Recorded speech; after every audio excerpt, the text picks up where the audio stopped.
Selamat sore saudara-saudara yang terkasih dalam Yesus Kristus. Kita berjumpa lagi dari Gereja Masih Advent hari ke-7 Sidang Jemaat Yesusdipuro yang ada di kota Surakarta ini. Kita patut bersyukur dan berterima kasih kepada Tuhan karena Tuhan menyertai kita di sepanjang hari aktivitas kita di sepanjang hari ini. Di sepanjang hari ini, di dalam pekerjaan kita, di dalam rumah tangga kita, dan mungkin di dalam segala persoalan yang kita hadapi. Dan Tuhan selalu ada untuk kita dan selalu hadir di setiap kehidupan kita. Sebelum kita memulai pelajaran kita, itu pelajaran ringkasan sekolah sahabat dari jemaat kami, marilah kita terlebih dahulu berdoa. Bapa di surga, kami patut bersyukur dan berterima kasih karena kasih dan penyertaan Tuhan kepada kami di sepanjang hari sampai tiba pada sore hari ini. Bapa, kami bertemu di dalam acara ringkasan sekolah sahabat dari Gereja Masih Advent hari ke-7 Sidang Jemaat Yesusdipuro Surakarta. Melalui renungan ini Bapa, kami dapat merasakan kasih Bapa dalam kehidupan dan kerohanian kami. Terima kasih Bapa atas berkat kasih Tuhan di sepanjang hari kerja kami sampai tiba di sore hari ini. Berkati kami Bapa dan ampuni kami Bapa dari semua dosa dan kesalahan kami. Di dalam nama Yesus kami berdoa dan mengucap syukur. Amin. Saudara-saudara yang terkasih dalam Yesus Kristus, judulnya adalah pencemaran terhadap Dina. Judulnya pada sore hari ini adalah pencemaran terhadap Dina. Kita tahu siapa itu Dina. Dina adalah anak wanita atau perempuan satu-satunya daripada Yakub. Yang dilahirkan oleh istri Yakub yaitu apa? Lea. Dina adalah anak ke-7 dari Lea. Kalau orang sekarang mengatakan atau dari bahasa Jawanya anak ragil. Kalau bahasa Indonesia anak bungsu dari istri Yakub yang bernama Lea. Setelah Yakub berdamai dengan saudaranya, ia ingin menetap di tanah Kanaan dengan damai. Dia merasa bahwa dia sudah cocok di satu tempat, yaitu dengan kata mengatakan apa? Kata Salem. Salem itu artinya selamat. Mereka selamat sampai di tanah Kanaan. Mungkin kita bisa baca ini di dalam Kejadian 33 ayat 18. Dan kata Salom, damai, untuk pertama kalinya menjadi ciri perjalanannya.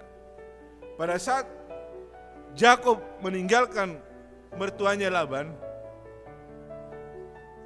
dan dia bertemu dengan saudaranya walaupun dengan rasa ketakutan, tetapi Tuhan memberikan penguatan kepadanya dan Tuhan memberikan apa? Perlindungan kepada Yakub sehingga dapat bertemu dengan saudaranya di dalam satu rasa damai. Dan dari situ dia meninggalkan saudaranya dan dia pergi ke tanah Kanaan. Dan dia merasa sudah cocok di tempat itu. Makanya dia datang apa?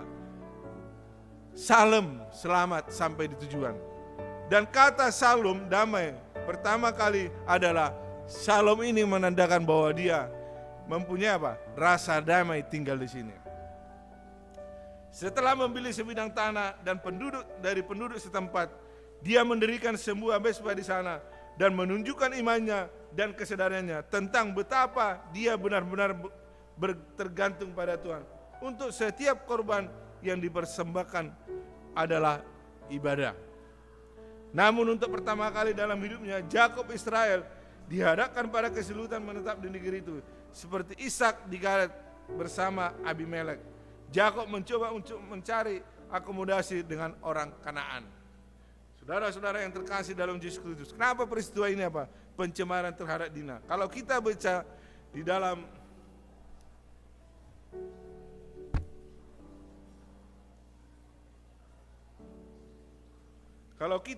dalam apa? Di dalam Kejadian 34 ayat 1 mungkin sampai dengan ayat 30, kita bisa mengerti arti dari apa? Pencemaran terhadap Dina. Anak ragil atau anak bungsu daripada Yakub dan Lea. Karena Yakub mempunyai anak laki-laki 12 orang dan anak perempuan 1. Di sini dikatakan apa? Pada suatu kali pergilah Dina, anak perempuan Lea yang dilahirkan bagi Yakub, mengunjungi perempuan-perempuan di negeri itu. Biasanya anak-anak kita ingin berteman dengan orang-orang yang baru dia kenal di satu tempat.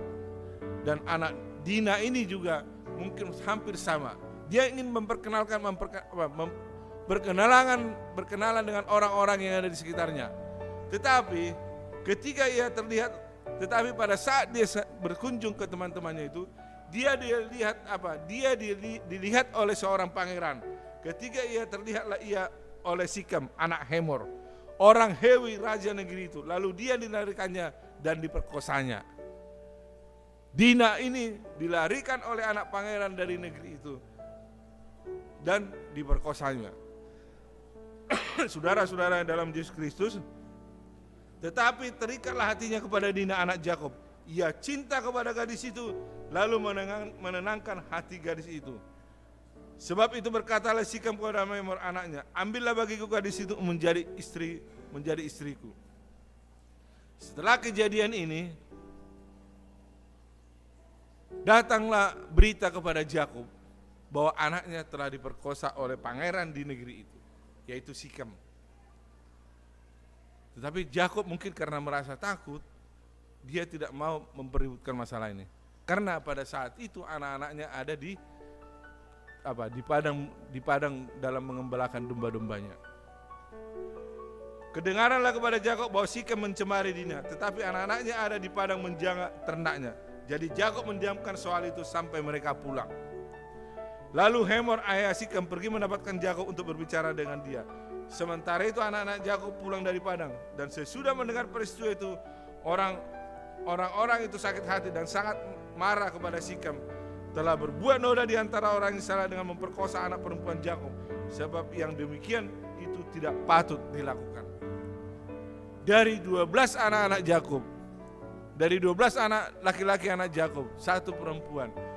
Dari 12 ini mungkin mereka sangat mengasihi anak adik mereka ini. Sangat mereka karena satu-satunya perempuan yang ada di keluarga itu. Dan mereka mendengar berita itu, mereka pun pasti marah. Siapapun pasti marah mendengar berita ini.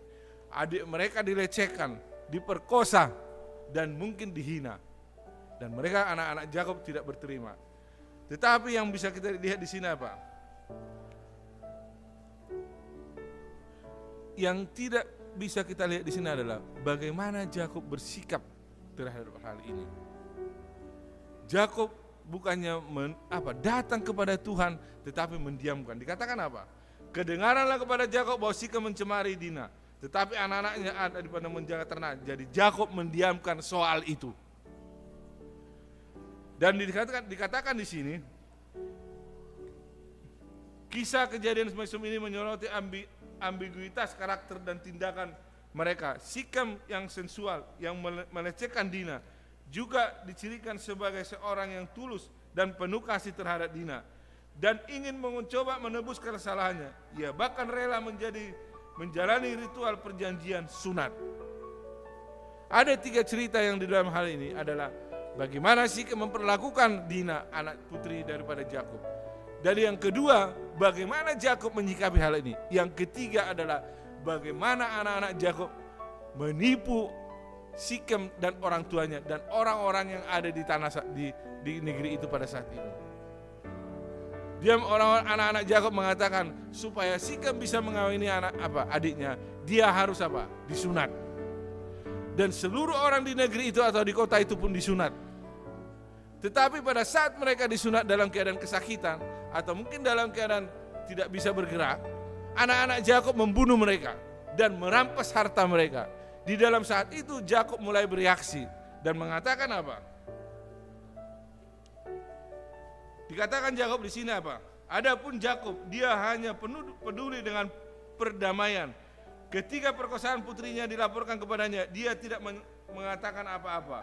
Namun setelah dia mendengar tentang apa yang telah dilakukan putranya, dia secara terbuka menegur mereka apa yang dapat terjadi selanjutnya. Kamu telah mencelakakan aku dengan membusukkan namaku kepada penduduk negeri ini, kepada orang Kanaan dan orang Peris. Padahal kita ini hanya sedikit jumlahnya. Apabila mereka bersekutu melawan kita, tentulah mereka akan memukul kita kalah dan kita akan dipunahkan, aku beserta seisi rumahku. Kejadian 34 ayat 30. Disinilah sifat ambigunya seorang Jakob. Bagaimana Tuhan sebenarnya memimpin dia di tanah Kanaan. Bagaimana Tuhan memimpin dia selama bersama dengan Laban. Tetapi pada saat anaknya dicemari, dia berdiam diri. Tetapi pada saat anak-anaknya bertindak untuk apa? Bertindak untuk membalaskan sakit hati mereka. Di sini dia bereaksi dengan cepat. Satu hal yang tidak perlu dilakukan yang tidak dilakukan oleh Yakub adalah dia tidak datang kepada Tuhan. Sering kita mungkin selama ini mengalami suatu permasalahan. Kita mungkin merasa bisa mengandalkan diri kita. Bukannya kita datang kepada Tuhan, mungkin kita diamkan. Sering kita mungkin di dalam hal ini harus sebenarnya datang kepada Tuhan apapun permasalahan yang kita hadapi. Melalui pelajaran saat ini dengan judul pencemaran terhadap Dina, kita bisa mengambil satu sikap dalam kehidupan kita agar kita jangan meninggalkan Tuhan dan datang kepada Tuhan untuk selalu menyerahkan hidup kita sepenuhnya. Tuhan memberkati kita. Amin.